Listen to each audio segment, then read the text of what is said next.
اور ابھی تک ایسا کوئی الزام ان کے اوپر نہیں لگا جو پہلے کسی سربراہ پہ نہیں لگا پاکستان کے اندر، اور ہم مسلسل یہاں پہ لوگ لگا نہیں رہے۔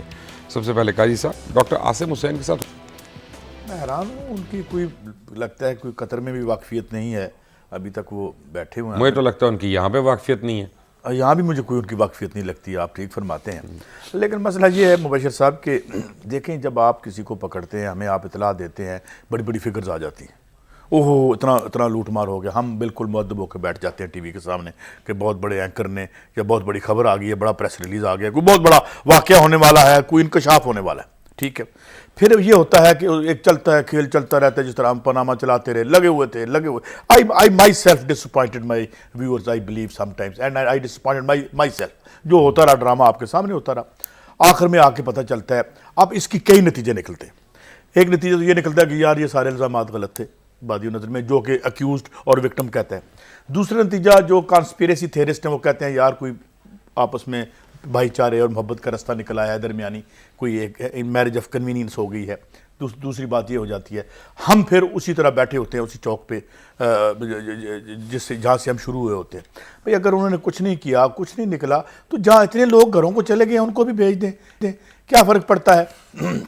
تو میں تو یہی کہوں گا کہ یا پھر انہیں انڈائٹ کریں۔ مجھے یہاں پہ عارف حمید بھٹی صاحب نے کہا کہ اگر وہ اپنا نام بدل لیں، عاصم حسین شریف رکھ لیں تو وہ فوری طور پہ رہا ہو سکتے ہیں۔ نہیں، شرافت تو ہم سب پہ لازم ہے اور ہمیں اختیار بھی کر لینی چاہیے، اور آج کل تو ویسے بھی اختیار کرنے میں زیادہ جو ہے وہ بہتری ہے ہمارے لیے۔ مگر سوال یہ ہے کہ مجھے ایک اور بات یاد آتی ہے، اگر آپ برا نہ مانیں، گلا میرا خراب ہے، ابھی میں نے ڈاکٹر ہارون بھائی سے آپ کے سامنے دوائی لی ہے، تو مجھے ایک فلم یاد آتی ہے کہ جس میں ایک جگہ چھاپا پڑتا ہے، کوئی زیادہ اچھی جگہ نہیں تھی، ورنہ اداکار بیٹھے ہیں کسی بدنام جگہ پہ پکڑے جاتے ہیں، وہ دوڑ کے بھاگ کے تو جہاں وہ بیٹھے ہوتے ہیں گو تکیے پہ، وہ جا کے تبلے کے سامنے بیٹھ جا کے اور پوز کرتے ہیں کہ وہ تبلچی ہیں۔ جب پولیس والا ان سے پوچھتے ہیں کہ حضور آپ کون ہو بھائی؟ اس نے کہا جی میں تو فنکار ہوں، جائیں آپ چوروں کو پکڑیں، ڈاکوؤں کو پکڑیں، ان کو پکڑیں جنہوں نے کچھ نہیں کیا۔ تو یہاں پہ معاملہ یہ ہے کہ ہم ان کو، میرے خیال میں عاصم صاحب نے شاید کچھ نہیں کیا، یا کیا ہے آئی ڈونٹ نو، اگر کیا ہے تو سامنے محسن بیگ صاحب، آپ ماشاءاللہ بڑے پیدا جرنلسٹ ہیں، آن لائن نیوز ایجنسی کے روئے رواں ہیں، ڈیلی ٹائمز کے آپ چیف ایڈیٹر ہیں، آپ مجھے بتائیں گے کہ ڈاکٹر عاصم نے کون سا گناہ کیا جس کی پاداش میں وہ ابھی تک اندر ہیں؟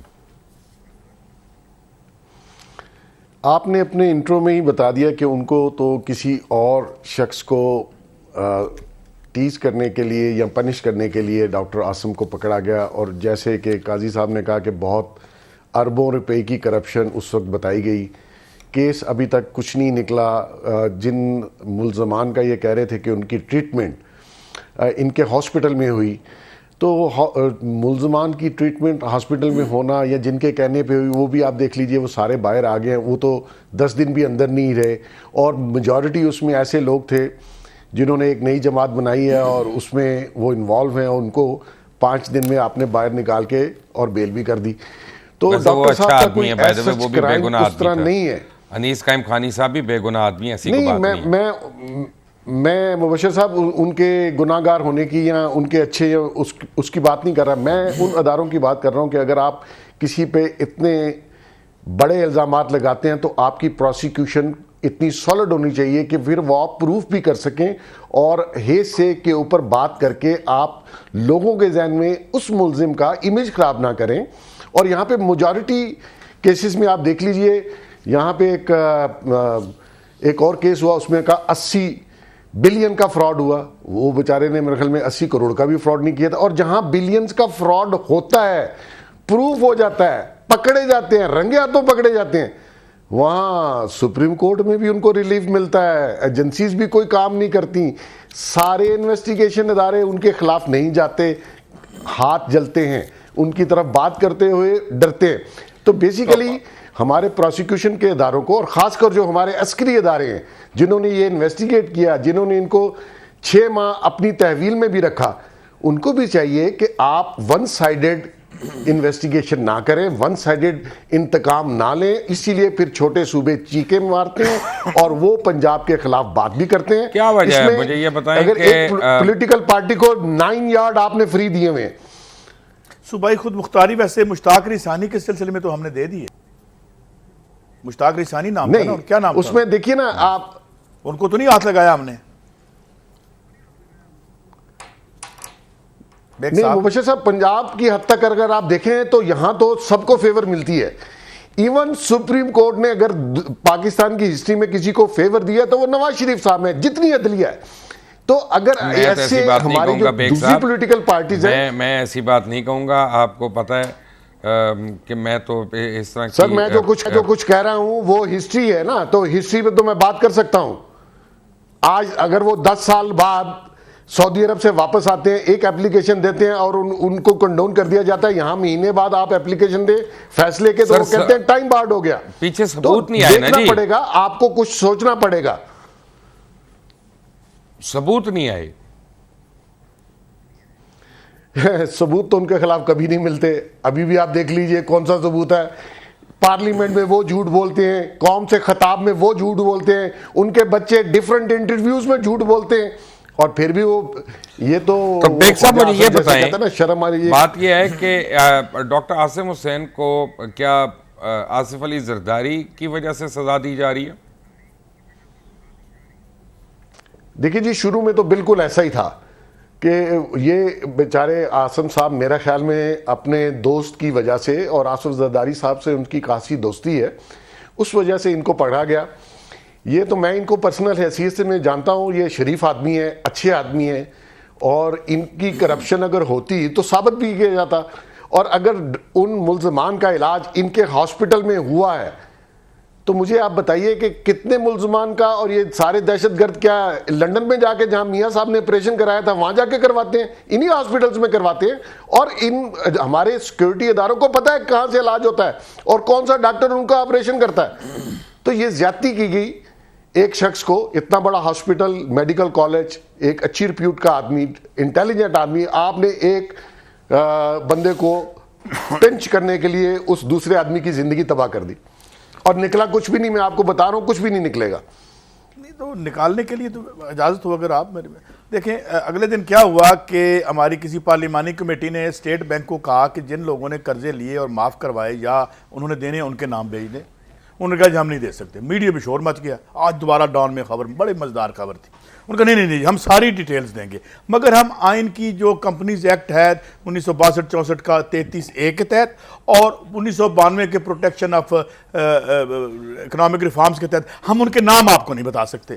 ہاں اتنے بتا سکتے ہیں آپ کو کہ ہم نے آپ کو پیسے دے، انہوں نے پیسے اتنے لے رکھے. اب آپ مجھے بات بتائیں کہ جب آپ ایک ایسی قانون بنا دیتے ہیں کہ جس سے آپ نہ صرف یہ کہ کرپشن کو پروٹیکشن، کرپٹ آدمی کو پروٹیکشن دیتے ہیں، اس کا نام پارلیمان جیسے ادارے کو، جس کے بارے میں خورشید شاہ صاحب نے بہت کچھ کہا کہ یہ تو سپریم کورٹ سے بڑا، اور بھی انہوں نے بہت کچھ کہا، ہمیں تو یارہ نہیں ہے. انہوں نے تو کل یہ کہا تھا کہ کہا جا رہا ہے کہ ان کا اپنا چیف جسٹس آ رہا ہے. یہ پارلیمنٹ میں یہ کہنا، یہ کتنی انفارچونیٹ بات ہے کہ آپ اتنے ہائیسٹ آفس کو بھی جو ہے اتنے بڑے لیول پہ آپ اس میں کنٹروورسیز آپ کریٹ کریں. یہ ہائیلی کنڈیمیبل بات کی ہے. لیکن انہوں نے یہ بات کر دی. اب معاملہ یہ ہے، اب اس کی طرف آتے ہیں، اور یہ میں نے بات. لیکن مبشر صاحب اس میں خورشید شاہ کا بھی کوئی قصور نہیں ہے. اچھا چلے نہیں ٹھیک ہے. ایک منٹ، کیوں؟ کیا اس میں سوشل میڈیا پہ جو کچھ چل رہا ہے، عوام میں جو کچھ بات چل رہی ہے، وہ اپوزیشن لیڈر ہے. عوام میں تو جو اپوزیشن لیڈر کے متعلق باتیں چل رہی ہیں وہ کم ہے، وہ حوصلہ کریں اور وہ بھی ذرا ذکر کر دیں میٹر کے متعلق.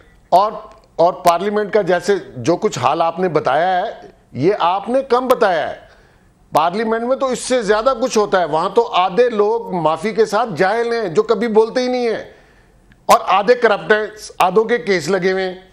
اور سیاست یہاں پہ شریف آدمی کا کام نہیں ہے.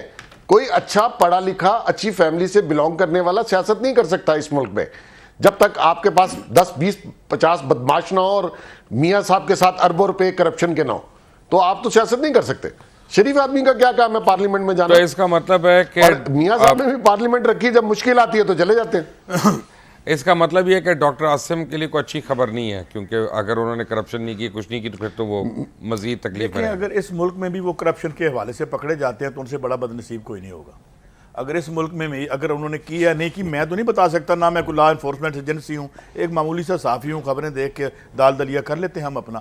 لیکن اگر وہ کرپشن میں پکڑے جاتے ہیں اور انہوں نے مبینہ طور پر 450 ارب روپیہ چوری کیا ہے مبینہ طور جس طرح کہہ رہے ہیں، تو پھر میرے خیال میں کس چیز سے چوری کی؟ آئی ڈونٹ نو، یہی بتا رہے تھے نا، سوشل میڈیا بتا رہا تھا. میرا مطلب ہے کہ تب سے ابھی تک تو ثابت ان نہیں پالیسیز پہ باقی لوگ کون چوری کر رہے ہیں؟ وہ تو اسحاق ڈار صاحب آ گئے. یار پھر میں نے جو 92 ایکٹ کی بات کی، اس کا مطلب پتہ کیا ہے کہ میں جہاں سے مرضی ہے پیسے پکڑوں، میں یہاں سے ڈالر خریدوں اور میں اکاؤنٹ کھلوا کے باہر لے جاؤں، باہر سے اندر لے آؤں، نو کوسچن آسکڈ.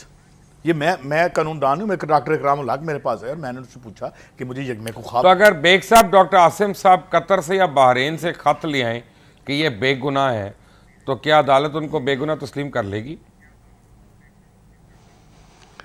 اگر پہلی بات تو ہے کہ میرا نہیں خیال کہ ڈاکٹر عاصم صاحب ایسا کوئی کام کریں گے. اپنے آپ کو، اپنی فیملی کو، ان کے بزرگوں کے کافی نام ہے کراچی میں، تو وہ ایسا کام کریں کہ قطری شہزادوں کو، جیسا کہ میاں صاحب نے کیا، انوالو کریں.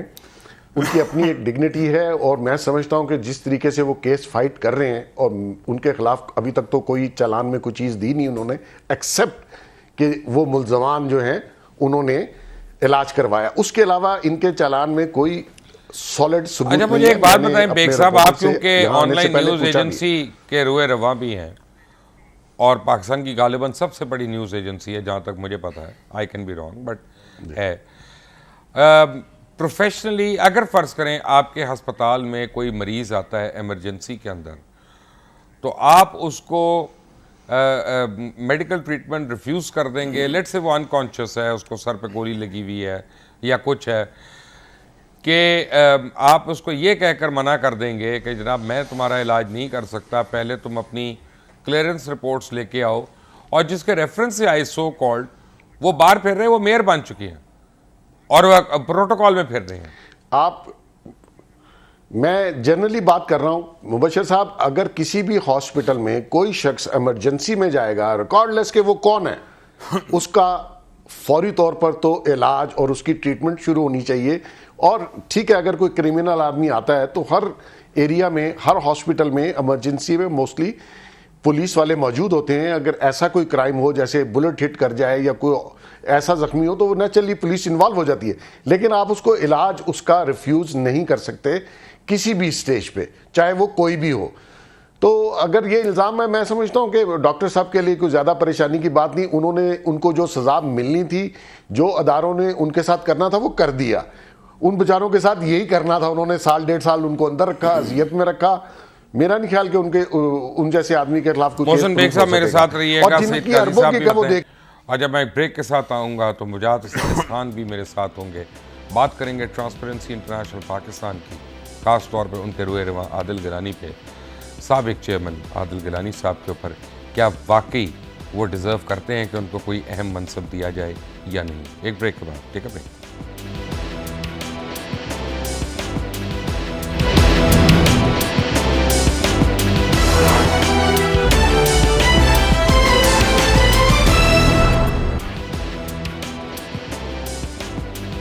Welcome back from the break. آپ کو اگر لگ رہا ہے کہ آج میری آواز کم ہے تو اس کی خاص وجہ ہے یہ محسن نقوی صاحب کے پھٹے پھٹے شوق ہیں. انہوں نے زبردستی آج مجھے ایک ٹیم میں فٹ بال کھلوائی ہے. پتہ نہیں 35-36 سال کے بعد میں نے کھیلی ہے، اور اس کے بعد میرے جسم کے مختلف اعضاء میں سے عجیب عجیب آوازیں بھی آ رہی ہیں، اور اوپر سے ہم ٹیکنیکل ٹیم سے 6 گولوں کی شرمناک شکست ہم کھا کر بیٹھے ہیں. تو وہ مزید اس نے مجھے ڈاؤن کر دیا. قاضی صاحب تو آپ وہاں بچ گئے تھے، اسپیکٹیٹر تھے. بٹ آپ کو ایک بات بتاؤں کہ تقریباً 6.25 سال پہلے جناب عادل گیلانی صاحب کے اوپر میں نے ایک پروگرام کیا تھا. انہوں نے نوٹسز مجھے بڑے بھیجے کہ یہ کر لے وہ کر لے، لیکن انہوں نے کسی بات کا جواب نہیں دیا. آج آپ کو میں اس میں سے چند اقتباسات جو ہیں وہ دکھاتا ہوں. Watch this.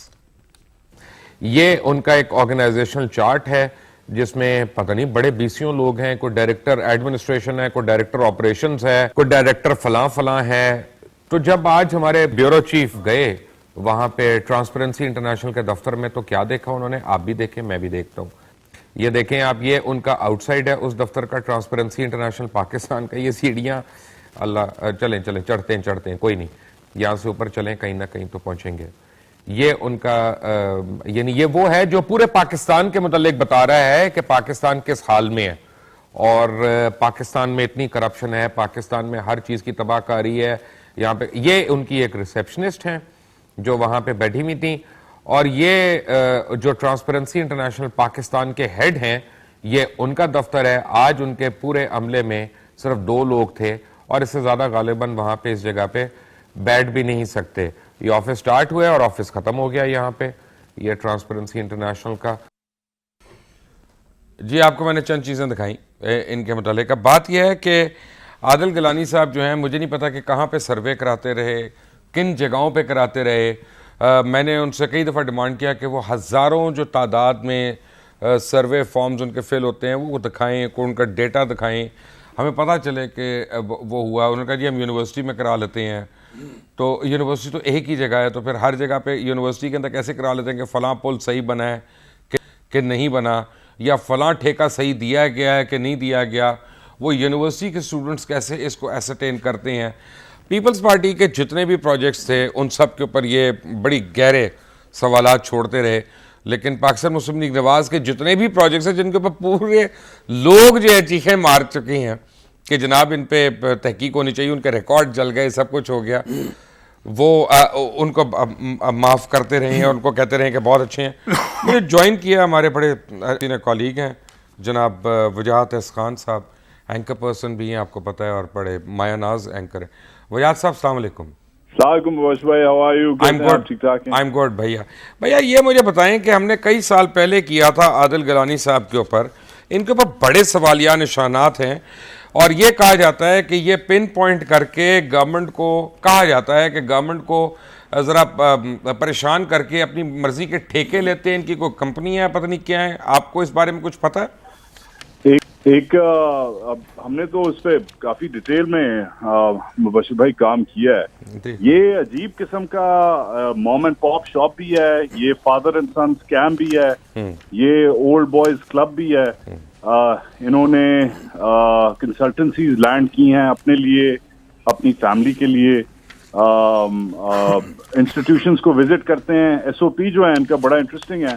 انسٹیٹیوشن کو وزٹ کرتے ہیں, اس میں جو ڈسکرپنسیز ہیں ہر انسٹیٹیوشن میں ہوتی ہیں اوپر نیچے, کچھ کرمنل کچھ نیگلیجنٹ, اور ان کو ہائی لائٹ کر کے I guess the term is blackmail کر کے اپنے لیے یا اپنے کبھی اپنے بیٹے کے لیے کبھی اپنے کولیگس کے لیے یہ کنسلٹنسیز لینڈ کرتے ہیں. پروکیورمنٹ لسٹس اور کانٹریکٹس لینڈ کرتے رہے ہیں. ایک یہ مثال ہے.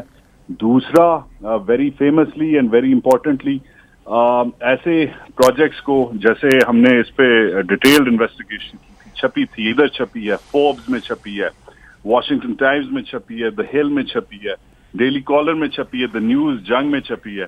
انہوں نے ایک ایسا پروجیکٹ جو متنازع تھا, اس میں شیئر ہولڈر تھے. ایک بلڈنگ پروجیکٹ کی میں بات کر رہا ہوں. It's a multi million dollar building project in Karachi, اور اس کے مقابلے کے جو ہمارے اتحادی ہیں جیسے یو اے ای کی جو کچھ امار ایک فیمس کنسٹرکشن فرم ہے, اس کے پروجیکٹ کو متنازع کر دیا کیونکہ وہ کمپیٹیٹو تھا. اور امار تو بڑی انٹرنیشنلی ریناؤنڈ کمپنی ہے. It's one of the largest in the world, sir. And اس کو they got them down to their knees, اور ایسے کیا کہ وہ انہوں نے پاکستان سے تقریباً پل آؤٹ ہی کر لیا. کیوں؟ کیونکہ یہ ایک ایسے پروجیکٹ میں خود شیئر ہولڈر تھے, خود ڈائریکٹر تھے, جو اس کا کمپیٹیٹر تھا. اب وہ نہ وہ پروجیکٹ بنا نہ دوسرا پروجیکٹ بنا. اب ایک transparency anti corruption watchdog کا کام کیا ہے کہ وہ اسلام آباد میں گورنمنٹ کو ایڈوائز کرے, اور اسی کے بلبوتے پہ اس ایڈوائزری کیپیسٹی کے بلبوتے پہ اب یہ سننے میں آ رہا ہے, یہ پتہ نہیں کدھر جا رہے ہیں, ایسٹرن یورپ میں کہیں جا رہے ہیں, ایمبیسڈر بنا رہے ہیں سنا. تو سو آئی مین ایک کانفلکٹ آف انٹرسٹ ایک چیز ہوتی ہے مبشر بھائی, کہ اگر جیسے آپ پی آئی اے میں پائلٹ ہیں اور آپ جہاز چلا رہے ہیں, اینڈ مے بی آپ نے کوئی غلطی کی ٹیکنیکلی, یا maybe you were inebriated, you were drunk, جو بھی ہے, آپ کو آپ کا کالج میٹ وہ جو پائلٹ ہے یا بیچ میٹ انویسٹیگیٹ نہیں کر سکتا. آپ کو ایک تھرڈ پارٹی جو آپ سے Obviously. بالکل دور ہے, ڈسکنیکٹڈ ہے, وہ آپ کو انویسٹیگیٹ کرے گا. تو یہ ہر ادارے میں انویسٹیگیشن ایسے ہوتی ہے, چاہے وہ فوج ہو. آپ کا کوئی پلٹن کا بڈی آپ کو کورٹ مارشل نہیں کر سکتا. آپ کو کوئی دور سے کوئی بندہ لا کے آپ کے اوپر وہ اسے نازل کریں گے کہ وہ آپ کو انویسٹیگیٹ کرے. تو یہ انہوں نے اپنا ایک اولڈ بوائز کلب بنایا ہوا ہے جس میں یہ 4-5 بابے ہیں جو بانٹتے ہیں, اور آئی تھنک دا ٹرم از ایکسٹورشن, جو انہوں نے سالوں سے یہ ٹرانسپیرنسی کا جو یہ لائسنس لیا ہوا ہے, جو بھی لیا ہوا ہے.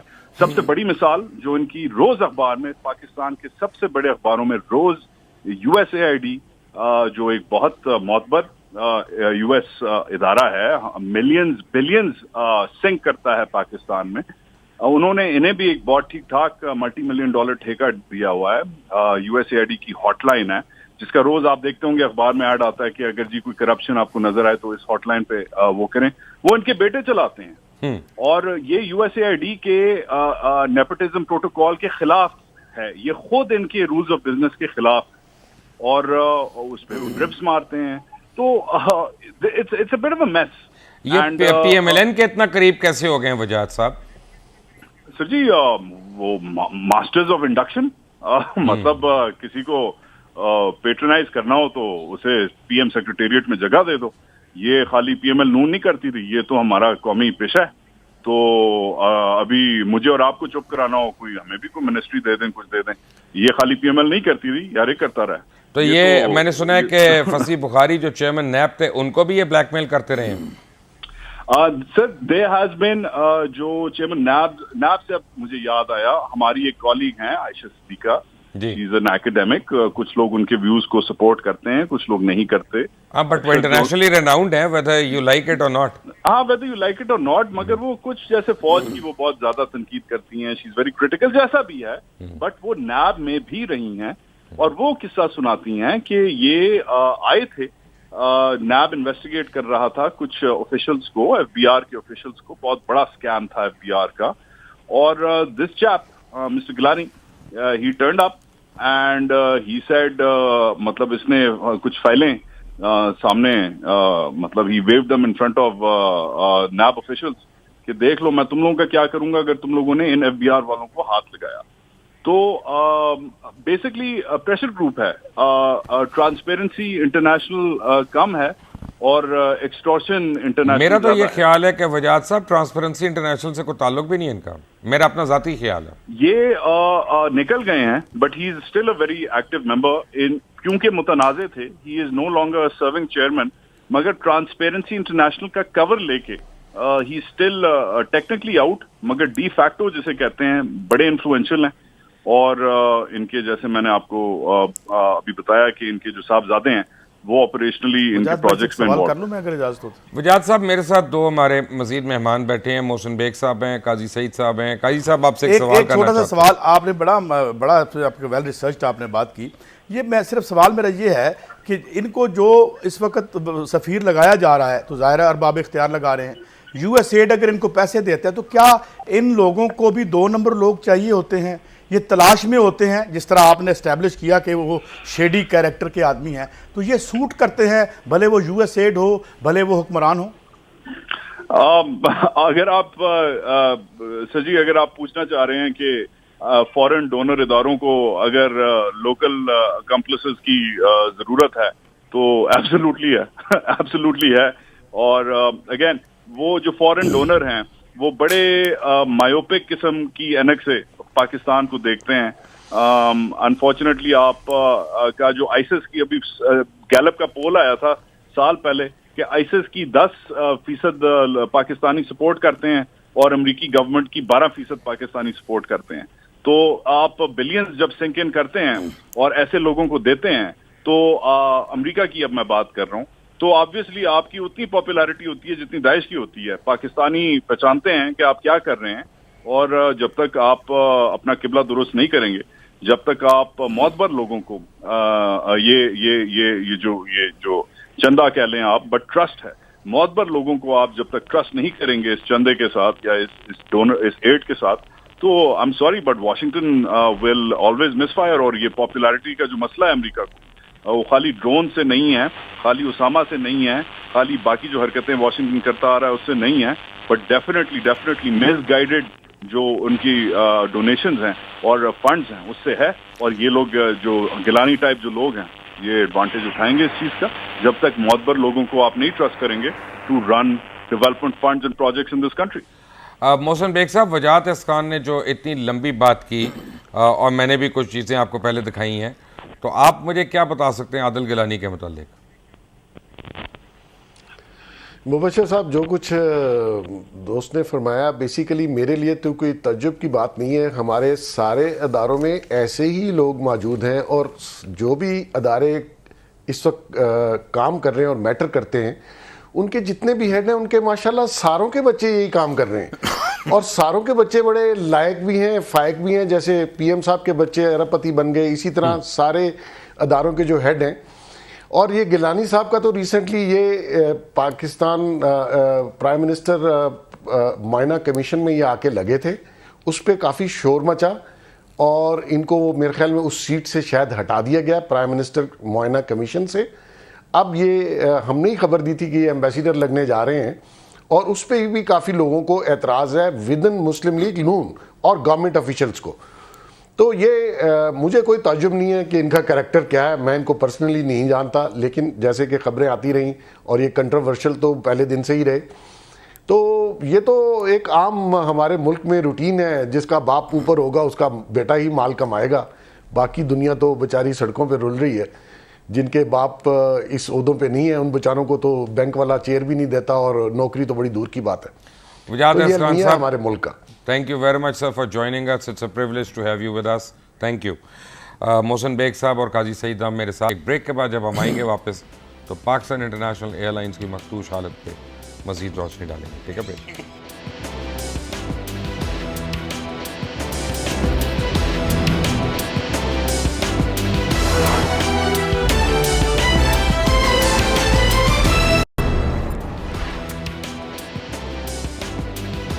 انٹرنیشنل ایئر لائنز کے اندر بد انتظامی اور ایس او پیز کے برخلاف چلنا ایک روٹین بن چکا ہے, جس کی وجہ سے من پسند لوگوں کو میرٹ کی دھجیاں اڑاتے دیکھا گیا.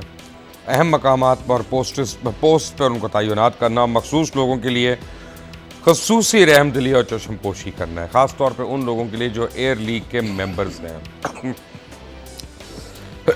اس سال لاہور ایئرپورٹ کے اسٹیشن چیف مقرر ہونے والے طارق مجید کا بھی کیس کچھ ایسے ہی ہے.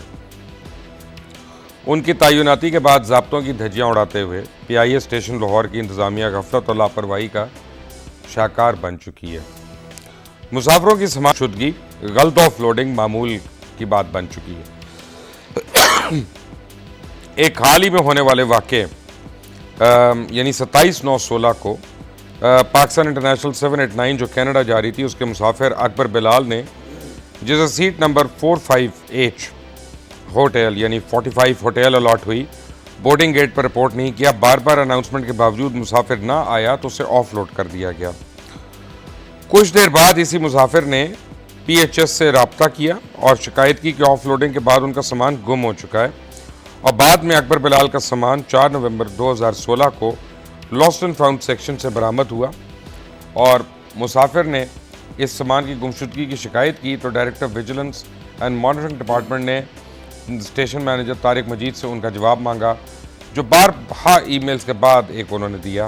آپ کی اسکرین پہ اب میں وہی ای میل چلا رہا ہوں جو طارق مجید کی ای میل تھی, اور ان کا کہنا یہ ہے کہ یہ نہیں پتا کہ ان کا سامان کہاں سے مل گیا. بٹ ہیونگ سیڈ دیٹ, یہ تو ایک بات ہے. سوال یہ پیدا ہوتا ہے, اب اتنا عرصہ پہلے ہم نے اسی پروگرام میں ہر ایک کو بتایا تھا, بار بار بتایا تھا کہ پی آئی اے کے ATR طیارے جو ہیں وہ انسیف ہیں, اور خاص طور پہ جو طیارہ کریش ہوا اس کا رجسٹریشن نمبر لے کر ہم نے بتایا کہ اس کے کون کون سے پروپیلر کو ٹیمپر کیا گیا تھا. میں ٹیمپر کہہ رہا ہوں, میں بڑا سوچ کر یہ ورڈ یوز کر رہا ہوں, کیونکہ پی آئی اے کے انجینئرنگ ڈپارٹمنٹ اس کا مجاز نہیں تھا جو UTC نے خود کلیم کیا بارہا کہ وہ ان چیزوں کی مرمت خود سے کرتا, اور وہ پھر فالٹی ریپیئر تھی. اور یہ جو ایویشن بزنس ہے ناظرین, یہ بڑی خوفناک بزنس ہوتی ہے, اور یہ بڑی انفرگیونگ بزنس ہوتی ہے. یہ پھر معاف نہیں کرتی. اور اس میں غلطی جو ہے اس سے ریورس نہیں ہوا جاتا. ایک تو صورتحال یہ ہے کہ پی آئی اے میں جو نیگلیجنس ہوئی, اور جب کرمنل نیگلیجنس ہے, آپ ایک خراب چیز کو آپ اڑا رہے ہیں اور 47 افراد کے جنازے آپ بعد میں اٹھا رہے ہیں, تو ابھی تک ان لوگوں کے خلاف جو اس دن اس فلائٹ کے اوپر مامور تھے, چاہے انجینئرنگ ہو, چاہے ٹیکنیکل ہو, چاہے اور ہو, ان کو گرفتار کیوں نہیں کیا اور ان کو شامل تفتیش کیوں نہیں کیا گیا. تو سوال یہ اٹھتا ہے کہ یا تو پی آئی اے کے اندر ایک بہت ہی کرپٹ مافیا ہے جو ایک دوسرے کو بچاتا رہتا ہے, اور اینڈ میں پائلٹ کے اوپر سارا ملبہ ڈال کر وہ جو ہر چیز سے بری ذمہ ہو جاتا ہے, اور یا یہ ہے کہ جان بوجھ کر پی آئی اے کو اس نہج پہ لے کے جایا جا رہا ہے کہ جہاں پہ حکمرانوں کو عوام اٹھ کر کہے کہ خدا کے لیے اس کو بیچ دو, خدا کے لیے اس کو پرائیویٹائز کر دو, یہ تو ٹھیک نہیں ہو سکتی, ہم اس سے تنگ آ گئے. کیوں قاضی صاحب کیا ہو رہا ہے؟ دیکھیں نا, میں نے پہلے کہا کہ نظام کی ایک عجیب و غریب بات ہے. وہ یہ کہ بات یہ ہے کہ پہلے آپ پبلک سیکٹر میں ایک اینٹیٹی ہے, وہاں آپ ایک بددیانت آدمی لگا دیں. جس طرح سے ہم دیکھتے رہے ہر جگہ لگا دیا گیا, وہ آہستہ آہستہ اس کو اندر سے کھوکھلا کرتا رہتا ہے. دین دے بلٹ این آرگومنٹ کیا, اوہو پبلک سیکٹر میں تو کام ہی نہیں ہوتا, حکومت کا تو کام ہی نہیں ہے پانی دینا, روٹی دینا, جاب دینا, سرکار چلانا, یہ تو ہمارا کام. اچھا, اس کے بعد کیا ہوتا ہے کہ پھر ایک سطح پہ آ کے پتہ چلتا ہے کہ جناب اس کو ولچرز آ گئی ہیں اور وہ they are casting their greedy eyes on a very کسی بڑے قیمتی اثاثے کی طرف وہ دیکھنا شروع کر دیتے ہیں. جس طرح ہماری سٹیل مل ہے جو ہمیں روس نے بنا کے دی تھی, پوری دنیا میں اس کی کیپٹیو مارکیٹ ہے. اس کو پچھلے جون میں اس کی گیس بند کر دی گئی, اور میں 10 دفعہ اپنے پروگرام میں عمائدین سے سوال پوچھ چکا ہوں کہ یہ اچھا بلا تھا, جنرل قیوم نے اس کو ٹرن اراؤنڈ کر دیا تھا اور یہ پروفٹ میں چل رہی تھی, اور آپ نے اس کی گیس کیوں بند کر دی؟ تو you bring it to the knees, اور پھر کہتے ہیں جی یہ تو یہ چلائیں گے, اور پھر جو ہی وہ جاتی ہے کسی اپنے پرائیویٹ اونر کے پاس, وہ خود بخود ہون برسنے لگتا ہے. محسن صاحب, بات یہ ہے کہ اب قاضی صاحب کی بات سے بلات اٹھتے ہیں. ایک تو وہ جو پی آئی اے کی کارکردگی ہے اور یہ ایئر کریش ہے, اور دوسرا یہ کہ میاں صاحب کو تو سٹیل ملز چلانے کا اتنا تجربہ ہے کہ وہ ہر جگہ جدہ میں ہوں, یو اے ای میں ہوں, کہیں پہ ہوں, پاکستان میں ہوں, وہ اربوں روپے کما لیتے ہیں سٹیل ملوں سے. تو پاکستان کی سٹیل مل جب بھی وہ آتے ہیں خسارے میں کیوں ہوتی ہے؟ یہ دو سوالات ہیں.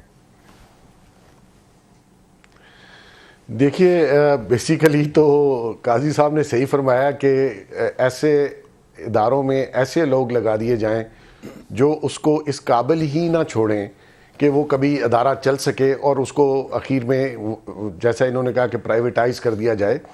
بیسک آپ دیکھیے کہ ملک تباہ کیسے ہوتے ہیں, سلطنتیں ڈوبتی کیسے ہیں. میں آپ کو ایک چھوٹا سا مختصر قصہ سناتا ہوں کہ امریکہ میں ہم لوگ تھے, تو ایک کیس بہت فیمس کیس تھا. ایک کے جی بی کا ایجنٹ جو کے جی بی کہہ رہی تھی کہ یہ ہمارا بندہ تھا, وہ بھاگ کے واشنگٹن آ گیا. واشنگٹن والوں نے اس کو پولیٹیکل اسائلم دیا, وہ کیس چلا, رشیا اس کو واپس مانگ رہا تھا. تو اس کا جب میرے کولیگ نے انٹرویو کیا تو اس سے پوچھا کہ آپ سی آئی اے کے لیے رشیا میں کیا کرتے تھے؟ تو اس نے کہا کہ میں تو ایک منسٹری میں تھا جہاں پہ پوسٹنگ اینڈ ٹرانسفرز ہوتی ہیں. تو اس نے کہا آپ سی آئی اے کے لیے وہاں بیٹھ کے کیا کرتے تھے؟ اس نے کہا میرا یہ کام تھا کہ رائٹ بندہ رائٹ پلیس پہ پلیس نہ کروں اور غلط بندہ لگا دوں اور وہ پورا سسٹم کلیپس کر دوں. اور اس نے کہا 14 سال میں نے وہ کام کیا, مجھے $1000 غلط پوسٹنگ پہ ملتے تھے, غلط بندہ غلط جگہ پوسٹ کرنا. تو ہمارے ہاں تو پیسے لے کے آئی ڈونٹ نو کوئی کر رہا ہے یا نہیں کر رہا, لیکن اگر آپ غلط بندہ ایک ایسی جگہ پہ بٹھائیں گے, وہ آہستہ آہستہ ملک کا ہر ادارہ تباہ ہو رہا ہے. اور نواز شریف صاحب اس کام کے ماسٹر ہیں, اور یقین کیجئے اربوں کماتے ہیں کرپشن سے, اور اربوں لٹا بھی دیتے ہیں اور لوگوں کو خرید بھی لیتے ہیں. ان کے پاس دینے کے لیے ہر بندے کو بہت کچھ ہے, بیکاز کرپشن کا پیسہ بہت ہے, ہر بندے کو اکاموڈیٹ بھی کرتے ہیں. آپ اب دیکھ لیجئے اپنے سارے لوگوں کو انہوں نے کس ادارے میں اکاموڈیٹ نہیں کیا. آپ مجھے بتا دیجئے, آپ میرے سے زیادہ معلومات رکھتے ہیں. تو بیسیکلی جب آپ ایسے لوگوں کو جن کا کوئی ایکسپیرینس نہ ہو, اپنے چاہنے والوں کو کرپشن کے لیے وہاں لگا دیں, تو وہ ادارے تباہ ہو جاتے ہیں. ملک آہستہ آہستہ جس حالت میں ہمارا پہنچ چکا ہے, یہ تو کلیپس کی طرف ہم جا رہے ہیں. یہاں تو مورل اتھارٹی ختم ہو گئی. پرائم منسٹر خود جو بولے گا تو آپ بچوں کو کیا سبق دیں گے؟ کیا مورل اتھارٹی آپ بچوں کو بتائیں گے جس ملک کا سربراہ اور اس کی ساری فیملی جھوٹ بولے اور کرپشن میں انوالو ہو, اور ڈٹائی کے ساتھ ثابت کریں کہ قطری کا خط آ گیا, گلف کا آ گیا, فلاں آ گیا اور پیسے آسمان سے گر گئے؟ ایسا نہیں ہوتا. یہ ادارے سارے انہوں نے تباہ کر دیے. یہی پی آئی اے دنیا کی 1 نمبر ایئر لائن تھی. کیا ہوا, کیسے ہم اس حالت میں پہنچ گئے؟ اور اسی طرح آپ کے سارے ادارے اور آپ دیکھ لیجئے کہ جس طریقے سے یہ کام کر رہے ہیں یہ تو کولیپس کی طرف جا رہا ہے. پرابلم ایک اور ہے یہاں پہ، پرابلم ایک اور ہے، اور شروعات ہی غلط ہوئی. مثلا director general civil aviation authority نے، جو ریگولیٹنگ اتھارٹی ہے، انہوں نے ATRs کو گراؤنڈ کر دیا. ملتان میں جب ایک حادثے سے بچت ہوئی اور وہ انجن اس کا پیک اپ ہوا یا جو بھی ہوا، اس کو بہرحال ٹیکنیکل کر کے گراؤنڈ کر دیا. میں یہ کہتا ہوں کہ ڈائریکٹر جنرل سول ایویشن جو ہیں وہ خود ان کے اوپر چارجز لگنے چاہیے، کرمنل چارجز لگنے چاہیے کہ 2.25 سال ہماری رپورٹس کے بعد، یعنی وہ چلیں اپنی رپورٹ تو ان کی ہونی چاہیے تھی لیکن وہ نہیں تھی، کیوں نہیں تھی یہ تو وہی بتا سکتے ہیں. اگر اس وقت بھی انہوں نے چلنے دیے، ایئر وردینس نے ان کے ان طیاروں کو اور اڑنے دیا اور 47 جانوں کا زیاں ہو گیا، تو وہ کس طرح سے گراؤنڈ کر رہے ہیں، ان کو تو خود اندر ہونا چاہیے. دیکھیں نا، بنیادی طور پہ بات کیا ہے، آپ نے ایک بندے کو لگایا، جس طرح بھی بیگ صاحب نے کہا، وہ مثال بھی دی، غلط آدمی کو لگا دیا. آپ نے بنیادی طور پہ اس ادارے جس پہ آپ کو لگایا گیا ہے اس کا بنیادی مقصد تبدیل کر دیا. ایک ادارے کا بنیادی مقصد ہے کہ آپ سے پیسے لیں، پاکستان کے سٹیزن ہیں، آپ کی زندگی ہماری امانت ہے، ہم یہاں سے آپ کو سیفلی، ہیومنلی پاسبل جتنی سیفٹی ہے اس سے اڑا کے ہم وہاں آپ کو اتار دیں. اب یہ تو مقصد رہا نہیں. مقصد یہ ہے کہ اگر آپ کو پتہ چلے کہ جی میں اب آپ کا قریبی ہوں، اب میرے 2 رشتہ دار جو ہیں وہ لگا دیں، میں اگر سینیٹر ہوں یا کچھ اور ہوں، یا آپ کے لیے روزانہ ٹی وی پہ آ کے غلط سے ہی آپ کو ڈیفینڈ کرتا ہوں، میں ایک اینکر ہوں اور میں آ کے روز جو ہے وہ جوتی کی چمپی فرما رہا ہوں، اگلے دن میں گریڈ 22 میں چلا جاؤں، وہاں چلا جاؤں. تو جب آپ اس قسم کے لوگوں کو لے جاتے ہیں، تو جو لوگ اس طرح کے مینز استعمال کرتے ہیں زندگی میں رائز کرنے کے لیے، تو جب ایک امپورٹنٹ پوزیشن پہ جاتے ہیں یا ایک ایسی جگہ پہ جاتے ہیں جہاں لوگوں کی زندگیاں انوالوڈ ہوں، تو وہ تو ان کا مطمع نظر نہیں ہوتا. وہ جس طریقے سے وہاں پہنچے ہوتے ہیں، ان کا مقصد اب اس میں سے میکسیمم پروفٹ ڈرا کرنا ہوتا ہے کہ مجھے 5 سال ملے ہیں، 10 سال تو ملے بندے ہیں، مرتے جائیں. وہ تو ماریں گے نا. اچھا ایک اور مجھے آپ بات نہیں یار، ایک بڑے ہم بھولے بادشاہوں والی بات کرتے ہیں. آپ مجھے بتائیں کہ جو لوگ ہسپتالوں میں قابل علاج بیماریوں سے اتنے بندے مار رہے ہیں، ہم یا 12 ہیں یا کتنے ہیں PIC میں، جہاں میں بھی ایک دن لیٹا ہوا تھا اور حیرت سے دیکھ رہا تھا کہ 5، میں نے پوچھا ڈاکٹر سے، کہتے ہیں جی 500 یا 600، اور میں گاڈ نوز 1000 جہاں پہ ایمرجنسی آتی ہے، 12 بندے ہم روز اور ایک ڈاکٹر نے مجھے اور کہا، میں نام نہیں لیتا ان کا، کسی دن انہوں نے کہا تو نام لے دوں گا. یہ صحیح بتاتے نہیں ہیں کتنے بندے مرتے ہیں ایک اسپتال میں روزانہ. Who can be treated. چلیں چھوڑیں، ایک میں اور آپ پروگرام کرتے ہیں کسی سرکاری ہسپتال کے کوریڈور میں لیٹے ہوئے لوگوں کے سامنے. یار بندے مارنا کیا ایشو ہے ہمارا؟ Is it do you think کہ یہ ہماری کوئی جو ہے وہ ضمیر پہ کوئی خراش یا کوئی ہلکا سا بوجھ آتا ہے؟ کیوں بیگ صاحب؟ یہ بالکل ٹھیک کہہ رہے ہیں. ابھی آپ دیکھیے کہ میو ہاسپٹل کا جو بجٹ تھا وہ اورنج ٹرین میں لگا دیا گیا، ڈاکومنٹس موجود ہیں. تو جب آپ ہاسپٹلز کے بجٹ آپ اپنی خواہشات کے ایک پروجیکٹ میں جس کے پیچھے آپ کی کمیشن اور کک بیکس موجود ہیں اس میں لگا دیں گے، تو لوگوں کی سیفٹی کا کون خیال رکھتا ہے؟ ان کے لیے تو ہاسپٹل لنڈن میں موجود ہیں، یہ انہوں نے تو فلائی کرنا ہے اور وہاں چلے جانا ہے. تو مقصد یہ ہے کہ ان کے نزدیک ایک عام آدمی کی زندگی کی کوئی ویلیو نہیں ہے. آپ یہ 47 جو بیچارے شہید ہوئے ہیں اس ٹریجک حادثے میں، ان کا کوئی والی وارث ہے؟ اس سے پہلے جتنے ایکسیڈنٹ ہوئے ان کی رپورٹ آپ سے شیئر کی گئی، عوام سے شیئر کی گئی؟ نہیں کی گئی. اور ہر بندہ دیکھیے، میں کہتا ہوں یہ تو بہت شرمناک بات ہے کہ کوئی شخص ریزائن نہیں لیتا، کوئی رسپانسبلٹی قبول نہیں کرتا. باہر تو دنیا میں ایسا ہو جائے تو خدا کی قسم کرم مچ جاتا ہے کہ نہ بھی دے ریزائن تو بیگ صاحب احتساب تو ہونا چاہیے نا. تیار نہیں، انہیں سیر پہ بھیج دیں کہ اس جہاز میں بیٹھ کے نا دنیا کا ایک چکر لگا کے آئیں جو آپ جہاز ہمارے لیے بنا رہے ہیں. حج پہ بھیج دیں، عمرے پہ بھیج دیں اپنے. 4 چکر لگائیں ادھر آئیں جائیں اس میں بیٹھ کے. یہ کہاں جائیں گے قاضی صاحب؟ ان کے لیے تو اپنے جہاز موجود ہیں، ان کے پنٹرز ان کو جہاز دیتے ہیں. یہ PIA میں بیٹھنا تو انسلٹ فیل کرتے ہیں. بیگ صاحب آپ کو یاد ہوگا اعظم سیکل نے پہلے دن 11 بجے آ کے پریس کانفرنس کی، ان کا نہ ٹیکنیکل فالٹ تھی، نہ انجن میں فالٹ تھی، نہ پائلٹ مسٹیک تھی. تو ان سے پوچھے کوئی انڈیا کا میزائل لگا تھا آ کے، اور بعد میں پتہ چل گیا کہ کتنی شدید قسم کی ٹیکنیکل فالٹ تھی. تو اب ان کو معافی مانگنی چاہیے کہ نہیں چاہیے؟ معافی کیا؟ دیکھیے جی، ان کی اپائنٹمنٹ بھی آپ دیکھ لیجئے، ان کا ایئر لائن کا کوئی ایکسپیرینس ہو، انہوں نے ایئر لائنز چلائی ہوں، صرف ان کے نام کے ساتھ جو ان کا فیملی نام ہے وہ ہونا کافی نہیں ہے. آپ کا ایکسپیرینس نہیں ہے تو آپ یہ کام کرنے کے لیے آپ خود سے سوری کر لیں. اور پہلی پریس کانفرنس میں جس طریقے سے انہوں نے بتایا اور بعد میں پرسنل ریزن پہ ریزائن کیا، تو یہ مناسب بات نہیں ہے. ایسے لوگوں کو بھی تھوڑا سا خیال رکھنا چاہیے کہ اگر مجھے کوئی عہدہ آفر کیا جائے اور جس عہدے کا میں اہل نہیں ہوں تو مجھے سوری کرنا چاہیے. اس میں لوگوں کی لائفز موجود ہیں. ایک پاکستان کا ایک آپ دیکھ لیجئے پی آئی اے نمبر 1 سے نمبر 5 پہ آ گئی ہے. جو پاکستان دنیا کی بیسٹ ایئر لائن تھی وہ اب خطرناک ترین ایئر لائن میں گنی جا رہی ہے, بیکاز ایسے لوگ آپ نے لگائے جن کا کوئی ایکسپیرینس نہیں ہے. اور محسن بیگ ان کو صاحب سہگل صاحب کو اس عہدے پہ آنے کی کوئی ضرورت تھی؟ محسن بیگ صاحب آپ کا, قاضی سعید صاحب آپ کا, وجاد صاحب شکریہ ہمیں جوائن کرنے کا. آقا میں بتاؤں کہ پی آئی اے وہ ایئر لائن ہے جس نے 38 airlines of the world یا ان کو بنایا ہے یا ان کو چلایا ہے یا ان کو آپریٹ کیا ہے. اور اس کی سروسز جو تھیں ایسی تھیں کہ جاپان کے ایمپرر, تھائی لینڈ کے ایمپرر اور یہ دیگر سارے جو ایمپررز لیول کے لوگ تھے وہ ان کی جو پہلی چوائس ہوتی تھی, اولین پسند ہوتی تھی, وہ پاکستان انٹرنیشنل ایئر لائنس تھی. اور تبھی اس کا سلوگن جو تھا وہ تھا great people to fly with. اور کوئی وجہ نہیں ہے کہ یہ ایئر لائن واپس اپنی کوئی بھی ساکھ جو ہے اس کو بحال کر سکے اگر اس میں پراپر ایویٹرز لگائے جائیں, وہ لوگ لگائے جائیں جو اس ایئر لائن سے اور اپنے ملک سے محبت کرتے ہیں اور جن کو اپنے پروفیشن کا پتہ ہے, وہ نہیں جو وہاں پہ دہاڑیاں لگاتے ہیں, جو وہاں پہ ہراساں کرتے ہیں, جو وہاں پہ لوگوں کو بلیک میل کرتے ہیں. سوال یہ پیدا ہوتا ہے کہ آپ کی 330 کی جو سروس تھی, پریمیئر سروس, اس کے لیے اربوں روپے خرچ کرنے کے لیے تھے. اس کے اوپر تو مریم صفدر نے بے انتہا ٹویٹس کی کہ مبارکباد ہو قوم کو, یہ ہو گیا. جو مریم صفدر نے نہیں ٹویٹ کیا کہ ہم نے کتنے کروڑوں کے جو اسپیئر پارٹس تھے ATR جہازوں کے وہ نہیں امپورٹ ہونے دیے اور وہ اپنے دوسرے روٹ پہ ہم نے لگا دیے جس کی ہمیں تشہیر کرنی تھی. اور جتنے کے اگر انہوں نے اشتہارات دیے ہیں پچھلے چند مہینوں میں, اگر اتنے پیسوں کے جتنے میڈیا کے اوپر خرچ کیے گئے ہیں, جتنے اشتہارات میں خرچ کیے گئے ہیں, اگر وہ ایئر لائن کے اوپر خرچ کیے ہوتے, ان کے اسپیئر پارٹس کے اوپر خرچ کیے ہوتے, تو مجھے اس میں کوئی شک نہیں ہے کہ 47 افراد جو شہید ہوئے شاید یہ ہمارے درمیان ہوتے. کیونکہ جانا تو سب نے ہے اور وقت بھی سب کا متعین ہے, لیکن بہرحال اس طرح سے بے دردی سے اور کسی کی کوتاہی اس سے جانا اور پھر ان کا دندناتے ہوئے پھرتے رہنا اور کسی کے اوپر کرمنل چارجز نہ لگنا, یہ مزید ایک کرمنل بات ہے. اللہ تعالیٰ پاکستان اور پاکستانیوں کو اپنی امان میں رکھے. اللہ حافظ.